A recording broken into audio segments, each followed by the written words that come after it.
Que a graça e a paz do Senhor Jesus seja com todos. É uma alegria muito grande poder estar participando aqui da nossa convenção.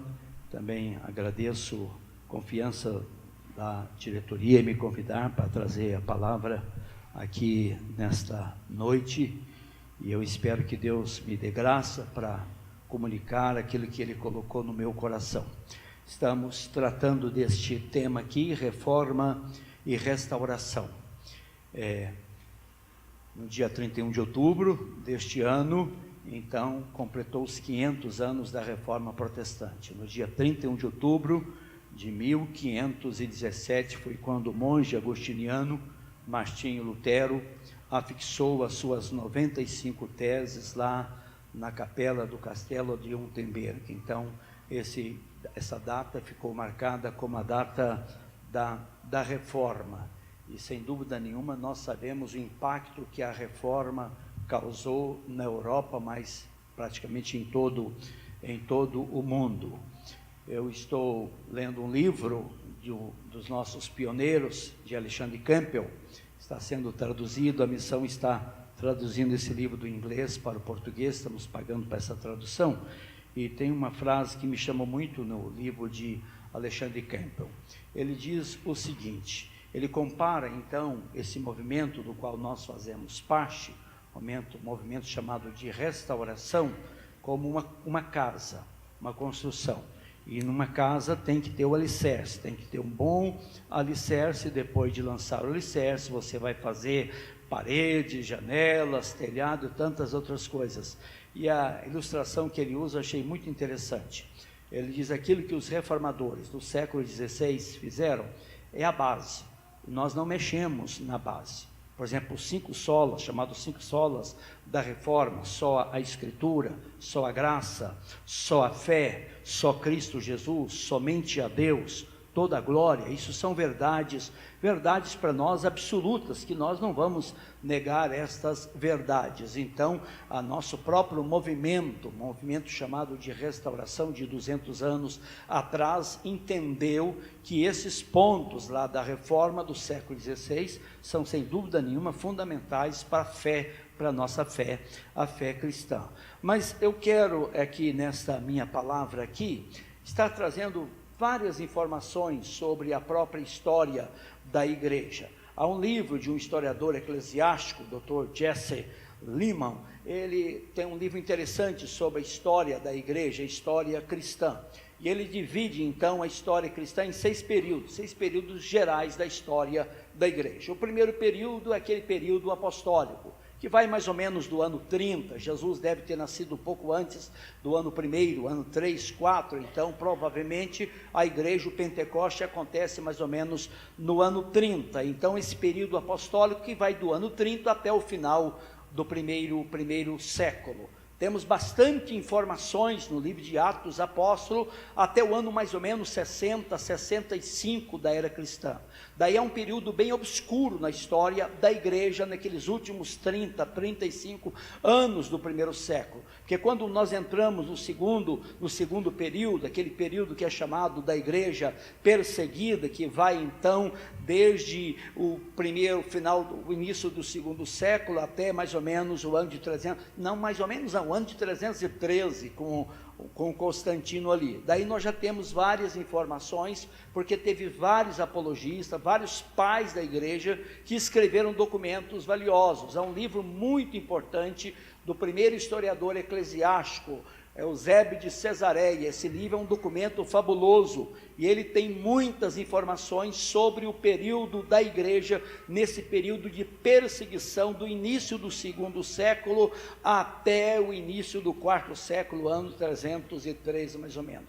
Depois tem aquele período que é conhecido como o período a igreja imperial, que vai desde o edito de Constantino em 313 até a queda de Roma, que acontece em 476. Depois vem esse período chamado da igreja medieval, desde a queda de Roma, então que vai até a queda de Constantinopla, que se dá no ano de 1453. Depois o próximo período é esse período conhecido como período da Reforma, que vai desde a queda então de Constantinopla até o ano de 1648, com a fim da chamada Guerra dos 30 Anos, um período muito triste da história da igreja. Depois de 648 até hoje é conhecido como a Igreja Moderna, desde o fim dos 30 anos, então até o presente século. Mas, queridos irmãos, é interessante nós pensarmos um pouquinho sobre a história da igreja, nesses primeiros séculos, antes da Reforma, porque houve alguns movimentos e houve algumas divisões na igreja católica que marcaram data. Por exemplo, a divisão da igreja chamada ocidental da igreja oriental, que acontece em 1054, então foi algo, realmente uma divisão grande da igreja. Interessante que nessa divisão da igreja ocidental para a igreja oriental, vários bispos, de Alexandria, de Constantinopla, de outros lugares, estavam inconformados com essa ideia do Papa e divide a igreja. Interessante que a igreja católica tem um respeito, e sempre teve um respeito pela chamada igreja oriental, a igreja ortodoxa, por uma razão.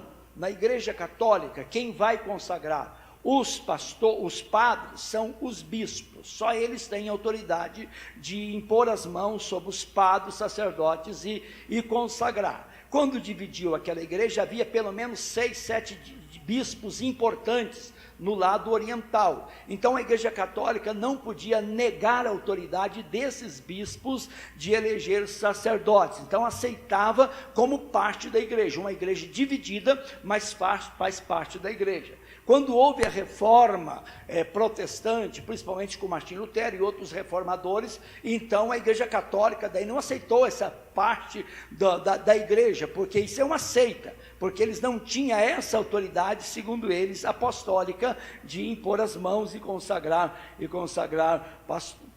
padres ou pastor, qualquer outro nome que se desse, os ministros religiosos. Então, por muito tempo, a igreja católica não aceitava os chamados protestantes como parte da igreja. Hoje ela já tem uma visão bem diferente. Então, acontece também então essa divisão. Outra divisão que acontece, que durou muitos anos, mais ou menos de 1378 até 1417, foi um período muito obscuro na história da igreja, porque nesse período houve um período que tinha 3 papas ao mesmo tempo.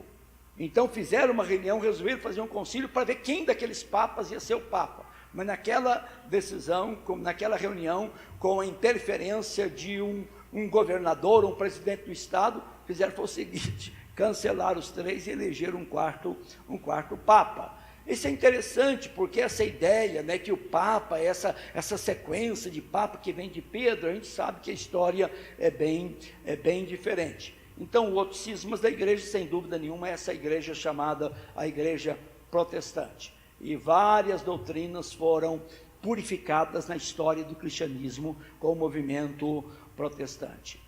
Houve, antes da reforma, 3 movimentos de reforma que foram bastante importantes. O primeiro movimento dele, lá no século XII, os chamados albigenses, lá por causa da palavra era de Albi, lá do sul da França, na Florença. Também esse movimento tornou muito forte no norte da Espanha e no norte da Itália, e formava uma comunidade interessante, antissacerdotal. Era uma comunidade que estava protestando contra os abusos da igreja medieval. Foi um movimento interessante, mas nesse movimento havia bastante heresias, porque os líderes deste movimento eram agnósticos. Cria no chamado gnosticismo, e então com essa crença do gnosticismo, eles negavam a divindade de Cristo Jesus, mas foi um movimento que se levanta contra o abuso da igreja católica. Outro movimento que surge também no século XII, o movimento chamado dos valdenses, por causa do líder desse movimento, chamado Pedro Valdo. Pedro Valdo era um homem riquíssimo, e aquele homem então abre mão, pela influência de um sacerdote piedoso, ele abre mão da sua riqueza, distribui toda a sua riqueza com os pobres, depois ele é consagrado sacerdote, e ele faz um movimento fabuloso, meus queridos irmãos, e esse movimento também lá dos valdenses tem muitos problemas com a igreja católica. Eles repudiaram algumas doutrinas da igreja católica, por exemplo, a doutrina das indulgências, que a igreja já estava praticando no século XII, século XIII. Então Pedro Valdo, juntamente com os valdenses, ele vai contra a questão da indulgência. Ele também não admitia essa ideia de purgatório. Onde está purgatório? Na Bíblia Sagrada. Negou a doutrina do purgatório. Ele foi contra também o uso das imagens nos templos das igrejas lá. Era contra a veneração, então, aos santos. Era contra, então, ficar rezando as missas em favor daqueles que já tinham falecido. E mostra também sobre essa questão da eficácia do sacramento dos ministros, chamados ministros, que ele chamou de ministros indignos, homens que não tinham piedade, homens que não tinham santidade de Deus, e ele diz que essas missas não tinham nem valor feito por líderes profanos. Os morávios, ou a igreja Morávia, interessante também, que foi outro movimento maravilhoso, e a origem desse movimento encontra-se num dos chamados precursores da reforma, John Hus, ou John Hus, eu pronuncio em português, mas John Hus é a pronúncia, e apesar deste servo de Deus, um sacerdote também, ele é morto pela própria Igreja Católica no ano de 1415, mas seus seguidores organizaram-se no ano de 1457, antes da reforma, e passaram a ser conhecidos como os Irmãos Unidos. Interessante que nesse movimento dos morávios havia 4 princípios fundamentais no movimento. Interessante de observar isso aqui. Primeiro, a Bíblia é a única fonte de origem doutrinária e prática para os cristãos. Isso já é o movimento dos morávios antes da reforma do século XVI. Outro princípio, o culto público deve ser modelado segundo o da igreja primitiva, da igreja apostólica. Outro princípio, a ceia do Senhor deve ser observado segundo as regras neotestamentárias. Então, foi coisas interessantes aqui. E por último, a vida cristã autêntica é essencial, o que ele chamou de uma fé salvífica, uma vida cristã genuína. Então, observe, queridos irmãos, que foram movimentos importantes antes da reforma. Agora eu quero pensar um pouquinho sobre os grandes precursores da reforma, da chamada reforma protestante do século XVI. E tem um querido irmão, John Wycliffe, que é chamado bisavô da reforma protestante, pela sua importância lá no século XIV. E nós sabemos a importância de John Wycliffe por causa da tradução da Bíblia, sua Bíblia, principalmente o Novo Testamento, para a língua inglesa, e ele foi realmente um homem muito importante naquele momento. Ele recebeu esse apelido, a estrela matutina da reforma. E é interessante que John Wycliffe, ele condenou várias práticas da igreja católica também. A confissão para o padre, ele disse, isso aqui não tem sentido. A absolvição clerical, o padre não tem esse poder de absolver as pessoas.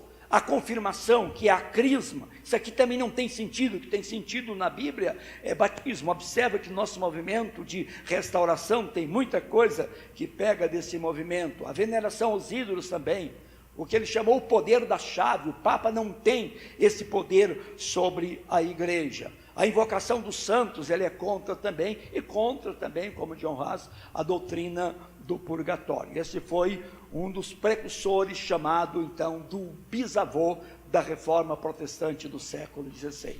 O outro que eu já citei o nome dele, John Hus, de Praga, na Boêmia, hoje a atual Tchecoslováquia. Esse homem, no final do século XIV, um pouquinho depois, ele é chamado o avô da reforma. Ele foi ordenado padre católico em 1402 e foi executado na fogueira em Constança, 6 de julho de 1415. Queimado.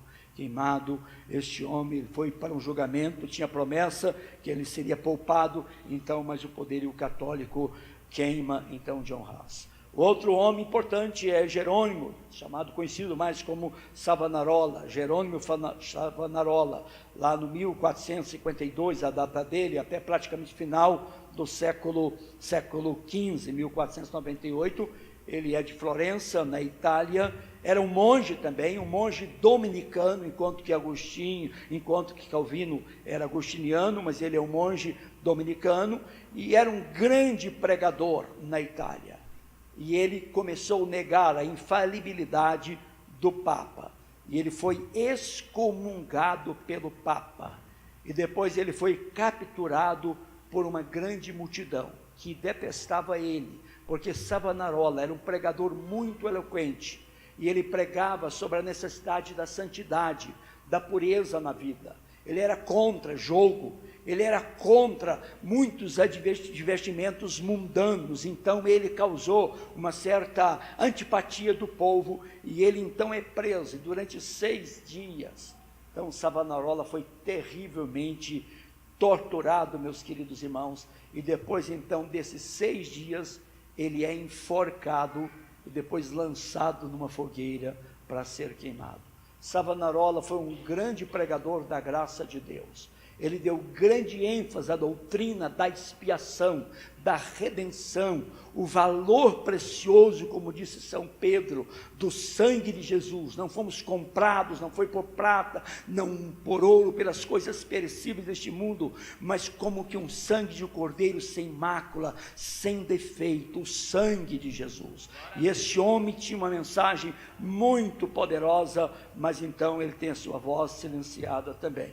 O último pré-reformador, que não saiu da Igreja Católica, mas Erasmo, conhecido como Erasmo de Roterdã, Desidério Erasmo, também já no século XV, 1489, até o século XVI, morreu em 1556, era um grande humanista, e é interessante, naquele momento da Renascença, na Europa, na Itália, o movimento da Renascença leva as pessoas para um despertar, para estudar as Escrituras Sagradas, para ir para as línguas originais da Bíblia Sagrada, para descobrir aqueles documentos que ficaram perdidos na história dos grandes filósofos gregos, lá, Aristóteles, Platão, todos aqueles filósofos. Então, Erasmo era um desses humanistas, mas era um homem piedoso, e este homem traz uma grande contribuição também, e Lutero é grandemente influenciado pelo Erasmo e outras pessoas, é um homem intelectual da sua época, e uma doutrina interessante, que nós cremos nela, a maioria. Ele ensinava a doutrina do livre-arbítrio para os cristãos. Vamos ver que na Reforma, que há muitas pessoas, Calvino e outros, que foram contra a ideia do livre-arbítrio para a pessoa depois da queda com respeito à salvação, chamada graça, a graça irresistível, né? Mas esse homem, ele era a favor da chamada doutrina do livre-arbítrio. E uma doutrina interessante de Erasmo, que hoje muitos teólogos usam, a questão chamada da polaridade. E Lutero recebe uma influência sobre isto, falando sobre os paradoxos da teologia.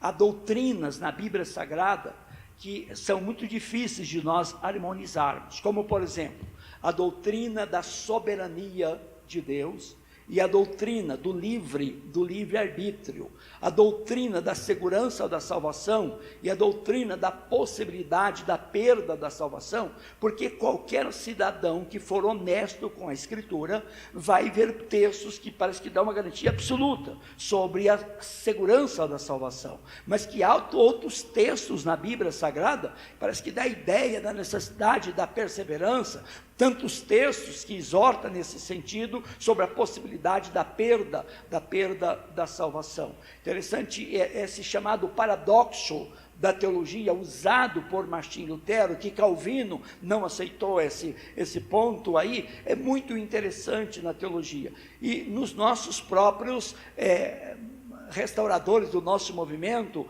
eles estavam muito a par disso aqui. Então, sem dúvida nenhuma, esses 4 homens, eles foram muito importantes, esses precursores da Reforma. John Wycliffe, como chamado bisavô, então John Hus, como avô, então depois vem os grandes reformadores.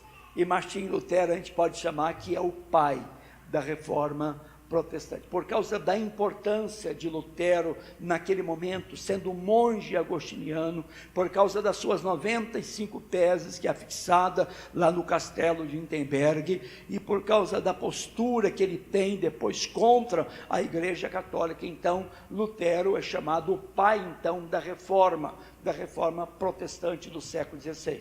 Mas houve alguns reformadores muito importantes. Como eu disse, Lutero, por ser esse monge agostiniano, ele é chamado o pai da Reforma.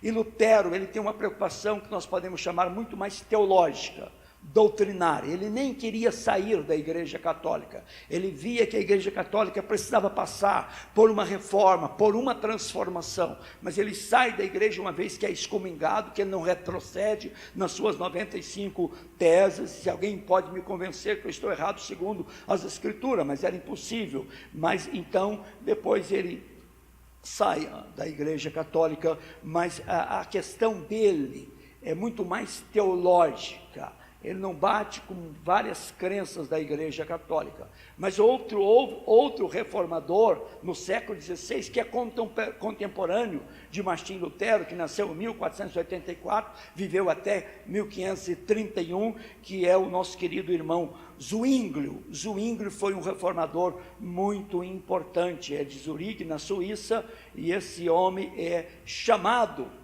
de um restauracionista. Interessante essa ideia aqui, de reforma e restauração. Podemos chamar o Zwinglio de o pai do chamado restauracionista, porque ele deu uma ênfase muito forte a voltar às práticas da igreja primitiva, a igreja do primeiro século. E ele discordou de Martim Lutero com respeito à ceia, porque Lutero parecia meio católico ainda, enquanto que a Igreja Católica sustentava a doutrina da transubstanciação, Lutero criou uma doutrina chamada consubstanciação. Jesus está ao lado dos elementos ali na ceia. Zwinglio disse, não, isso não tem sentido. Ele deu uma ênfase que se chama de uma ceia memorial, a presença de Cristo naqueles alimentos ali na nossa mente. Todas as vezes que comemos do pão e bebemos do cálice, nós lembramos da morte do Senhor Jesus, anunciamos a morte do Senhor até que Ele venha. Mas a ênfase que Zwinglio então dá à prática, a volta do Novo Testamento, vai influenciar muitos puritanos da Inglaterra e influenciou muito os primeiros líderes do nosso movimento, principalmente Thomas Campbell e Alexandre Campbell. Recebe uma grande influência desse outro reformador, Zwinglio. O outro bem conhecido, João Calvino, que é da França, mas que vai fazer ficção em Genebra, já no século também XVI. Ele dá grande ênfase, Calvino dá grande ênfase, que se chama a soberania de Deus. Então, as suas chamadas Institutas, a história da religião cristã, tornou-se um documento valioso para todos os reformadores. Este homem foi importante. E o quarto homem importante, então, no momento da reforma, é João Knox. João Knox, lá na Escócia, que é também contemporâneo, de 1505 até 1572, um pouco depois, mas ele é o fundador da igreja, chamada Igreja Escocesa. Knox abraçou então a reforma já em 1500 e pouco, 1540, 47, e ele foi apelidado o pai da Escócia. Segundo historiadores, era um homem de oração. A rainha tinha mais medo das orações de João Knox do que dos próprios exércitos que vinha contra ele. Era um homem de uma coragem muito grande. Quando ele faleceu, outro amigo seu então escreveu lá e deixou no túmulo: aqui jaz um homem que jamais conheceu o medo. Mas todos estes, queridos irmãos, 4 homens, era de uma coragia, de uma ousadia. Tanto Martinho Lutero, como Zwinglio, como João Calvino e como John Knox, eram homens muito corajosos, e nós sabemos do bem que estes homens fizeram para a história do cristianismo. Houve outro homem ainda importante, mas já torna-se praticamente um discípulo de Martim Lutero, é o chamado Melanchthon, Philipp Melanchthon, na Alemanha, já no século XVI. Era um homem bem mais moderado, era um homem, um pacificador. Essa frase que nós usamos aqui, no essencial, nos essenciais, unidade, nas opiniões, liberdade, acima de todas as coisas, o amor. A primeira pessoa a usar essa frase é Melâncton. Não conheço ninguém antes de Melâncton que usou esta frase, e nos escritos de Melâncton essa frase está lá, que foi tão usada pelos nossos queridos irmãos há 200 anos atrás. Melâncton, ele reorganiza então a doutrina da igreja luterana. Foi outro homem bastante importante. Mas teve outro homem na Inglaterra também, porque nós sabemos do que aconteceu na Inglaterra, a divisão do Henrique VIII lá, que queria trocar de mulher, casar com outra, então o Papa não aceitou, então desliga da igreja romana e organiza a igreja anglicana na Inglaterra. E alguns problemas com essa igreja, mas o líder deste movimento, que recebe o apoio de Henrique VIII, é Thomas Cranmer. Esse homem, ele foi muito importante na história dos anglicanos, e tem algo que me deixa impressionado, porque ele viveu na época de Henrique VIII, depois de Eduardo VI, e depois uma rainha na Inglaterra chamada Maria Tudor, ou Maria Sanguinária. Essa mulher reinou apenas 5 anos na Inglaterra, mas era uma mulher perversa, matou mais de 30 mil protestantes, ou então já puritanos, conhecidos como puritanos naquela época. E na época deste homem, então, o Thomas ia para ser morto. Mas uma coisa interessante, e ele então escreve um documento retrocedendo a sua fé. Mas depois ele se arrepende, e ele é condenado à morte, e condenado numa fogueira. Sabe o que ele fez? Ele pegou a sua mão direita e disse: com esta mão eu neguei a minha fé. E ele colocou a sua mão, o seu braço no fogo, enquanto tudo aquilo não foi consumido, ele não lançou o seu corpo sobre a fogueira.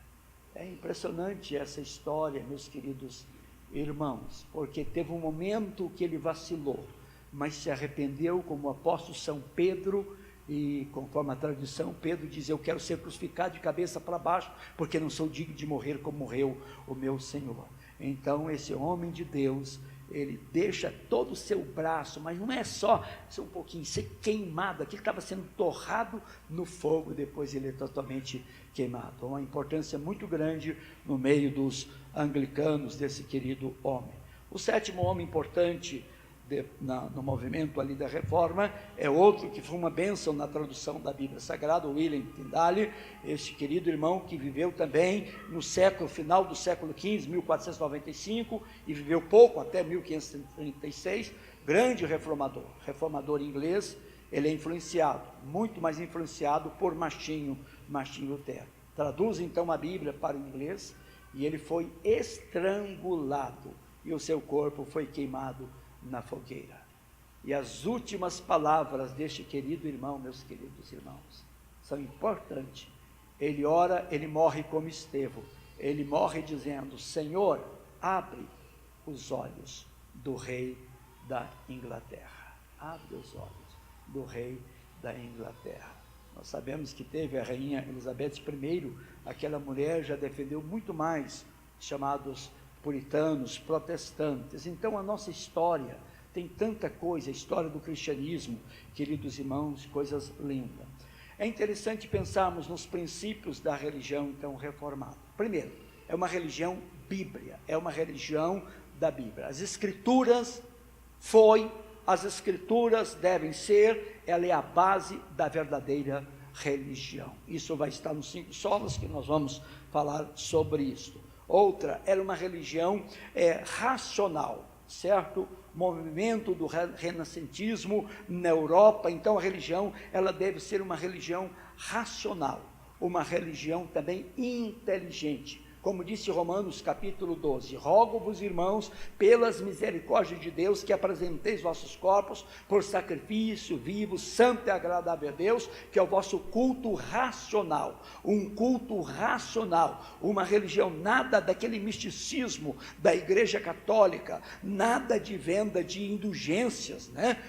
queria um homem lá na Europa, onde estava Lutero, chamado Johannes Tetzel, aquele indivíduo com a bula papal, dizia, você dá um tanto de dinheiro e você é perdoado, você pode ir para o céu sem passar por purgatório, mas se o seu pai já morreu, está no purgatório, você dá uma oferta, e quando essa oferta cair lá no gasofilaço, então ele sai imediatamente do purgatório. Isso deixou Lutero indignado. É uma religião, o que é vendido das chamadas relíquias, na Idade Média, de pedaço de madeira, dizendo que era a cruz de Cristo Jesus. Um historiador disse, se pegasse toda a madeira que a Igreja Católica vendeu como sendo a cruz de Cristo Jesus, dava para cercar toda a cidade de Paris. Era um absurdo, meus queridos irmãos. Então a ideia da religião protestante é uma religião de razão, de entendimento. Nós cultuamos a Deus com o nosso coração, nós cultuamos a Deus com a nossa psique, com a nossa alma, nós cultuamos a Deus também com a nossa luz, com a nossa mente, através da dianoia, através da mente. Isso foi muito importante, meus queridos irmãos. Por isso esses reformadores tinham uma preocupação tão grande com a questão da educação, as pessoas aprenderem a ler, a escrever, ler a Bíblia Sagrada. Mas era uma religião também pessoal. A religião deve ser pessoal. O sacerdote de todos os crentes, somos 6 sacerdotes. Jesus é o sumo sacerdote, mas todos nós somos sacerdotes. Era uma religião espiritual diferente então de uma religião totalmente formalista, como era a Igreja Católica. Padre rezava a missa em latim, e em vez de pregar um sermão, uma homilia para o povo, ele realizava a missa voltada para o altar. Ninguém entendia nada. E muitos daqueles padres eram totalmente ignorantes. Eles aprendiam apenas aquela reza em latim, aquela coisa, mas não tinha cultura. A religião cristã, então protestante, ela é uma religião espiritual. E eles deram um grande ênfase também de uma religião nacional, uma igreja nacional independente desse poder do Papa, independente da Igreja Católica Apostólica Romana, meus queridos irmãos. Movimentos que surgem, então, depois da Reforma. Surgiram vários movimentos importantes. E um movimento importante é o chamado dos anabatistas, que recebe esse nome porque é o primeiro grupo que começa a batizar adultos. Não era batizar por imersão, eles batizavam no início por aspersão, mas a necessidade da pessoa crer e ser batizado. E os anabatistas, então, que é também do século XVI, 1508, lá em Zurique, então, e houve uns 3 grandes líderes deste movimento, que mais se destaca, então, é Conrado Klebel, então, mas esse movimento, eles organiza algumas doutrinas que eles acharam que era muito importante. Primeiro, rejeita o chamado batismo infantil. Primeiro grupo a rejeitar o batismo infantil são os anabatistas.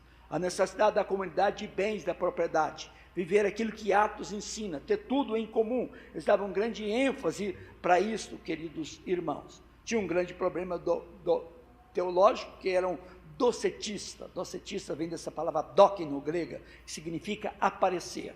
Para ele, Jesus tinha aparência de humano, ou de humano não era humano, nem divino. Então, havia uma confusão muito grande nesse grupo sobre a pessoa de nosso Senhor Jesus Cristo. Mas é o primeiro movimento que vê a necessidade de uma separação da igreja do Estado, são o movimento dos anabatistas, e isso é maravilhoso. Era um grupo pacifista,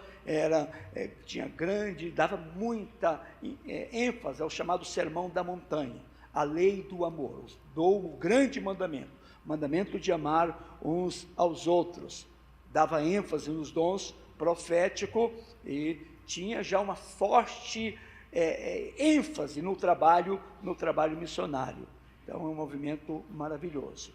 O grande problema para alguns teólogos, eles negavam a doutrina da chamada total depravação. Recebe uma influência de Pelágio, que é um primeiro homem importante que nega essa questão da total depravação na vida do ser humano.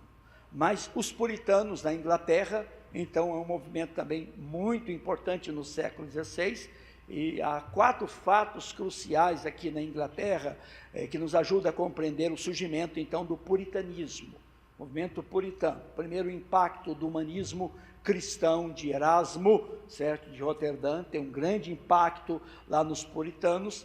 A teologia também do chamado do Pacto de William Tyndale, que é uma teologia muito aceita pela igreja presbiteriana, e ele recebe uma influência disso aí, de João Calvino, essa doutrina, então, que para mim não tem muito sentido, mas ela recebe uma grande influência aí. A influência da tradição reformada da Suíça, então, desses reformadores. E naquele momento ressurge um movimento na Igreja Católica muito forte, da Contra-Reforma, com um homem que recebe uma influência grande, uma importância grande, Inácio de Loyola, então, e cria-se ali os jesuítas, para perseguir exatamente os protestantes. Interessante que os jesuítas vêm para o Brasil no início aqui do Brasil. Há um missionário muito conhecido, Francisco Xavier, era um homem piedoso, Francisco Xavier. Mas, então, eles têm uma visão, a Igreja Católica é despertada com a Reforma, enquanto a Reforma, no século XVI, está muito mais preocupada com a questão doutrinária, com as perseguições. A Igreja Católica, naquele momento, Francisco Xavier, ele vai para o Japão, ele vai para a China, ele vai para vários lugares, e começa um movimento missionário muito forte na Igreja Católica. É nesse momento da Contra-Reforma.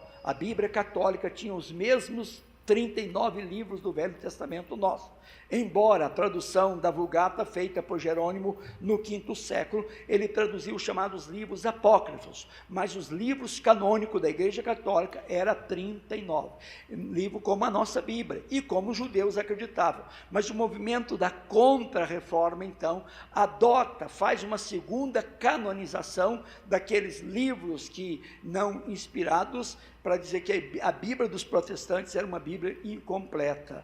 Interessante isso aí, porque o próprio católico, nas traduções mais modernas, eles colocam livros deuterocanônicos. A palavra deutero no grego significa segundo, uma segunda canonização. E a canonização daqueles livros foram feitas depois da Reforma, porque Lutero não traduziu esses livros chamados, que nós chamamos de apócrifos, não canônicos, não inspirados. Mas surgem então esses movimentos. Mas surge outro movimento. Por que eu estou dizendo isso? Para chegar onde nós queremos chegar na mensagem. Os chamados menonitas também. Os menonitas surgem então dos anabatistas, através de um líder deles forte lá, chamado Menos Simons, e ele afastou do movimento chamado radicalismo e aproximou de uma ortodoxia muito mais evangélica, uma influência muito grande.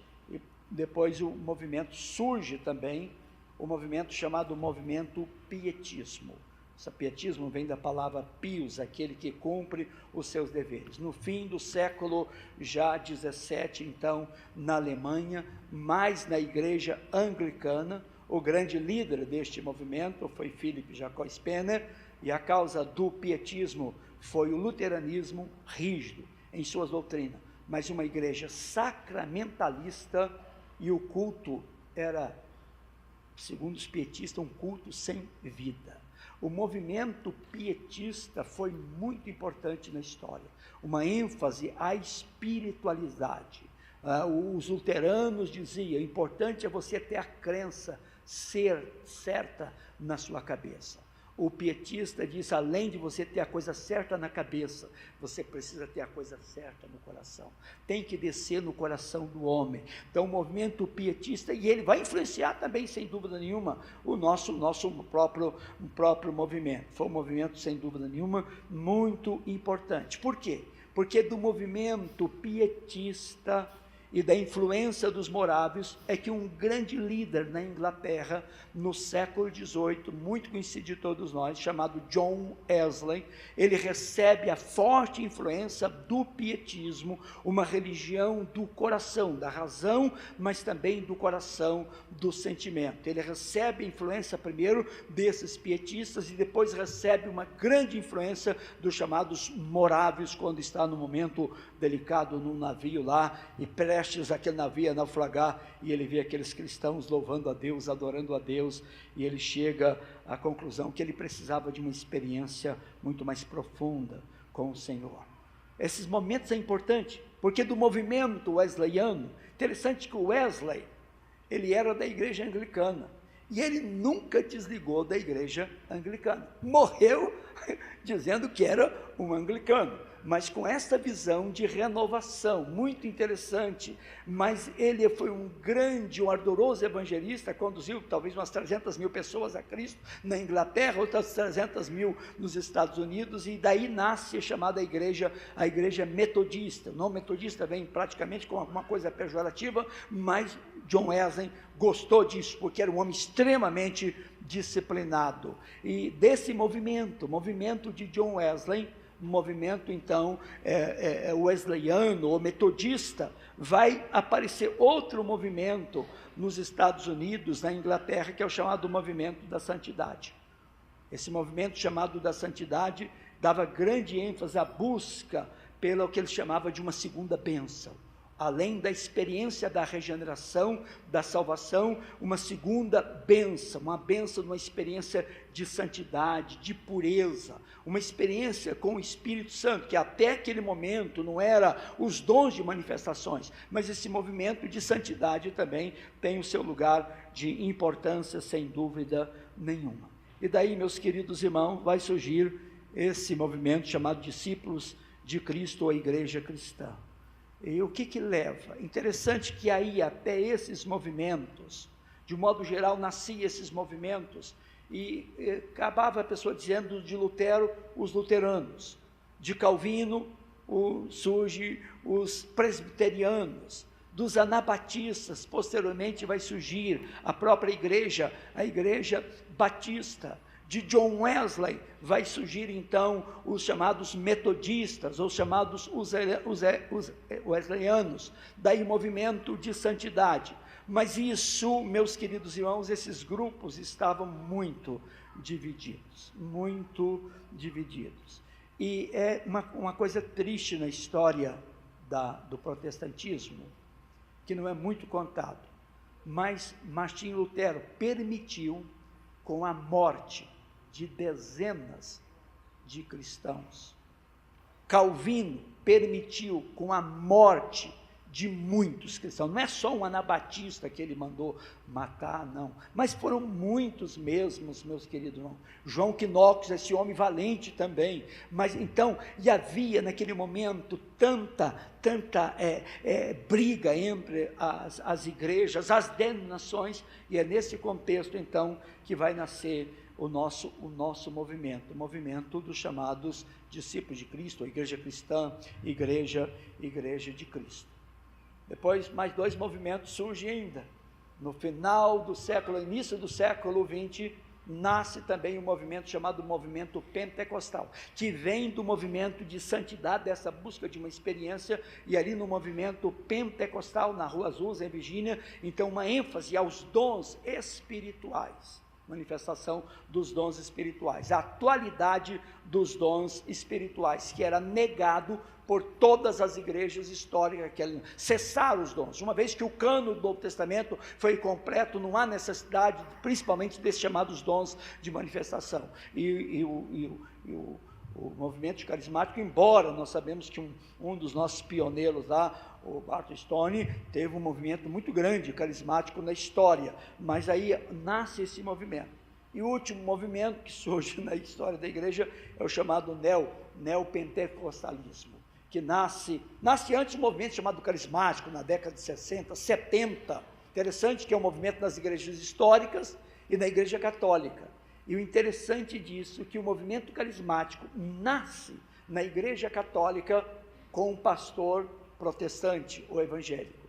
Foi Davi Wilkerson, com aquele livro A Cruz e o Punhal, escreveu aquele livro, que tornou um grande best-seller, e algumas 3 irmãs católicas nos Estados Unidos começaram a ler aquele livro e buscaram a experiência carismática e foram batizados com o Espírito Santo. O movimento carismático nasce na igreja católica por causa de um livro de um pastor, saudoso pastor, já faleceu, Davi Wilkerson, poucos anos atrás.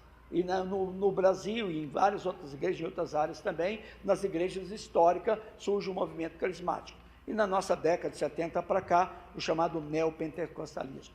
O neopentecostalismo dá uma grande ênfase, à cura divina. Havia outros movimentos que já deram ênfase aqui, ênfase à questão da prosperidade material, e às vezes utiliza, como ninguém, os meios de comunicação. Os neopentecostais exploram de maneira com muito resultado para eles, televisão, rádio, e por isso tem crescido muito. Tem um aspecto positivo, mas tem um aspecto que às vezes deixa preocupado, porque hoje muitas pessoas, mesmo no Brasil, pensam que todos os protestantes, todos os evangélicos estão nessa linha, que pastor é só para pedir dinheiro, essas coisas, mas é uma história mais ou menos do movimento. Queridos irmãos, agora quero me deter nesses cinco solas. Quando surgiram os 5 solas? Foi Lutero que criou os 5 solas? Não foi. Foi Calvino que criou os 5 solas? Também não foi, certo? Foi Zwingli? Também não foi. Ele veio surgindo esses 5 solas aqui, que a gente nem tem uma data certa, mas me parece que ele se torna muito forte no meio dos puritanos, com esta influência tanto de Lutero, de Calvino, de Zwingli, porque eles ensinaram essas verdades preciosas aqui, e houve pessoas que já estavam praticando essas verdades. Quais são os 5 solas? Primeiro, vou colocar nessa ordem, não nas vezes que coloca começando somente a graça, mas começando só a Escritura Sagrada. A nossa base, o nosso fundamento de fé está centrado, estribado na palavra de Deus. A Bíblia Sagrada, a Escritura. Por quê? Porque a Igreja Católica, e muitas pessoas não entendem isso. Quando alguém pergunta qual é a grande diferença entre a Igreja Católica da Igreja Evangélica Protestante, muitas pessoas vão dizer, são as imagens de escultura, é a idolatria, é a mariolatria. Não, a coisa fundamental, diferente, que vai levar a outras diferenças entre a Igreja Católica Apostólica Romana e a Igreja Protestante, que na Igreja Católica a Bíblia é a palavra de Deus, mas a tradição, a decisão também dos concílios é a palavra de Deus, e quando eles decidem alguma coisa, então aquilo tem tanto valor como a Escritura Sagrada, na teoria, mas na prática tem mais valor do que a Escritura Sagrada. E que é o argumento deles? Não, porque foi a igreja que trouxe a palavra de Deus, e não a palavra trazendo a igreja. Mas é um grande equívoco. Na teologia protestante, de qualquer um desses ramos aqui, a autoridade final para a igreja é a Escritura Sagrada. Não é uma decisão do Papa, não acreditamos nessa infalibilidade do Papa, não são a decisão dos concílios, da tradição da igreja, é a Escritura. É uma igreja que volta para a palavra de Deus. Somente a Escritura Sagrada é a nossa base de fé em Cristo Jesus, o Senhor da glória, da nossa religião. Isto é algo precioso, por isso amamos a palavra do Senhor, por isso o esforço desses reformadores, tanto Lutero, que traduziu a Bíblia para a língua do alemão, como William Tyndale, como Wycliffe, de traduzir, colocar a Bíblia, para o próprio Erasmo, trabalhar na tradução da Bíblia Sagrada, colocar a Bíblia na mão do povo, porque a nossa base é a Escritura Sagrada. Nós não podemos ir além daquilo que está escrito para impor sobre a igreja do Senhor Jesus. Somente a Escritura Sagrada, mas somente a graça, só somos salvos pela graça de Deus, conforme diz o apóstolo São Paulo em Efésios, pela graça sois salvos, por meio da fé, isso não vem de vós, é um dom de Deus, não de obras, para que ninguém venha se exaltar, se vangloriar. Deus já nos recriou em Cristo para as boas obras, mas não somos salvos por obras, nós somos salvos pela obra redentora de Jesus na cruz do Calvário. Acreditamos, estamos estribados, apoiados na graça maravilhosa de nosso Senhor Jesus. Tem um hino do cantor cristão que eu gosto, que o autor diz: em nada ponho a minha fé, senão na graça de Jesus, no sangue do bom Redentor, aleluia. Essa graça, e esse homem que escreveu este hino, interessante a história dele, era um homem que viveu filho de uma prostituta, e o seu pai era um jogador de cassino, e ele viveu até os 12 anos, sem nunca ouvir nem mesmo a oração do Pai Nosso. E uma irmã de uma igreja batista leva aquele adolescente para uma igreja, e ele começa a ouvir a história de Jesus, e ele se converte a Cristo Jesus, e começa a estudar a palavra de Deus, tornou-se um crente tão piedoso, era de profissão um sapateiro, mas aquele homem foi consagrado, o primeiro pastor batista leigo consagrado, pela piedade daquele homem, pastoreou uma igreja batista durante 40 anos, e viveu, e um dia ele andando na rua, e pensando como Deus foi gracioso, ele nunca sabia nada sobre Jesus, não conhecia nem a oração do Pai Nosso, de repente Deus coloca no seu caminho uma mulher cristã que a leva à igreja, e ele converte, e ele compõe assim: em nada põe a minha fé, senão na graça de Jesus, no sacrifício remidor, no sangue do bom Redentor, a minha fé e o meu amor estão firmados no Senhor. Quando este homem, ele tinha uma saúde muito grande, uma saúde maravilhosa, mas quando Popper, ele adoeceu para morrer, os irmãos da igreja iam lá no hospital para consolá-lo. Ele dizia: queridos irmãos, fiquem tranquilos, fiquem calmos, eu estou muito bem. A mensagem que eu preguei durante toda a minha vida, ela serve para a vida, mas ela serve para a hora da morte. É a mensagem da graça de Deus em Cristo Jesus. Somente a graça. Somos salvos pelo que Deus fez em Cristo Jesus, e não pelo que nós podemos fazer, salvo pela graça, mas somente a fé na obra redentora, justificados por meio da fé, nós temos paz com Deus, por intermédio de nosso Senhor e Salvador Jesus Cristo, porque a justiça de Deus, como disse Lutero, se revela no Evangelho de fé em fé, como está escrito: o justo viverá da fé. Fé em Cristo Jesus, fé na obra redentora de nosso Senhor e Salvador Jesus Cristo. Somente, Paulo disse, se Abraão foi justificado por suas obras, ele devia se gloriar não diante de Deus, como disse um puritano, ele devia gloriar-se em si mesmo, então vá gloriar no inferno, não diante do Senhor. Mas Abraão se gloriava diante de Deus, porque ele foi justificado. Abraão creu em Deus, e isso lhe foi imputado para a justiça, disse Paulo em Romanos capítulo 4, citando Gênesis capítulo 15. Então somente a fé em Cristo Jesus, nada de fé em imagem, nada de fé no próprio sacramento, que é uma bênção nas ordenanças de Cristo, mas a fé está na pessoa de nosso Senhor Jesus. Nada de fé em relíquia, nada de fé em local, nada de fé em locais, meus queridos irmãos. Interessante, quando Jesus pergunta aos seus discípulos: que diz o Filho do Homem? Que diz os homens ser o Filho do Homem? Uns diz que o Senhor é Isaías, Elias, Jeremias, algum dos profetas, tal. Mas vocês, o que vocês dizem? Pedro diz: tu és o Cristo, o Filho do Deus vivo. E esta confissão maravilhosa. E mais tarde os discípulos, então Jesus prega aquele sermão, dizendo que ele é o pão vivo que desceu do céu, e aquele que não comer a sua carne, não beber o seu sangue, não tem a vida eterna. O sermão deixou todo mundo escandalizado, todos foram embora. Ficaram apenas os 12 discípulos de Jesus. Jesus disse para eles: vocês também não querem ir embora? Quer seguir a multidão? A palavra de Pedro é muito interessante. Pedro disse: para quem iremos, Senhor? Só tu tens palavra. Tem muita gente que cita esse versículo assim: para onde iremos? Não é para onde não. O judeu não sabia que nessa evolução é para quem iremos. Quando Pedro disse assim: para quem iremos?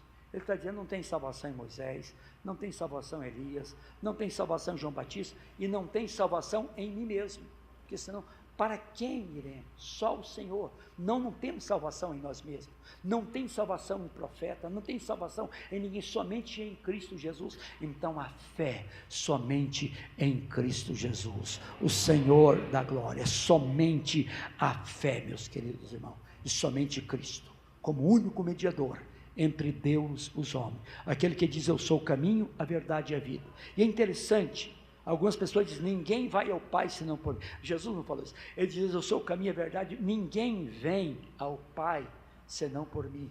Eu sou a porta, se alguém entrar por mim, será salvo.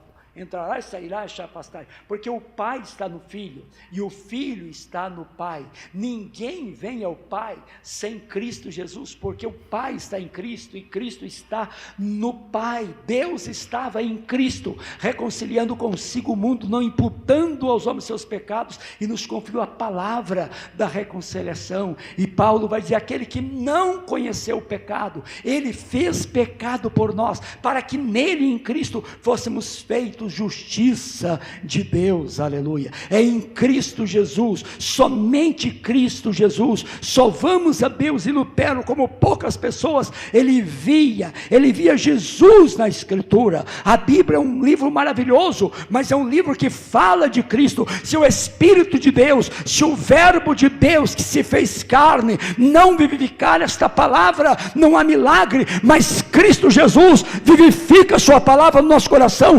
produzindo regeneração, salvação, santificação, libertação, transformação. Por isso a nossa fé está no Verbo de Deus que se fez carne e habitou entre nós, cheio de graça e de verdade, aleluia. A luz veio ao mundo e as trevas não prevaleceram contra esta luz.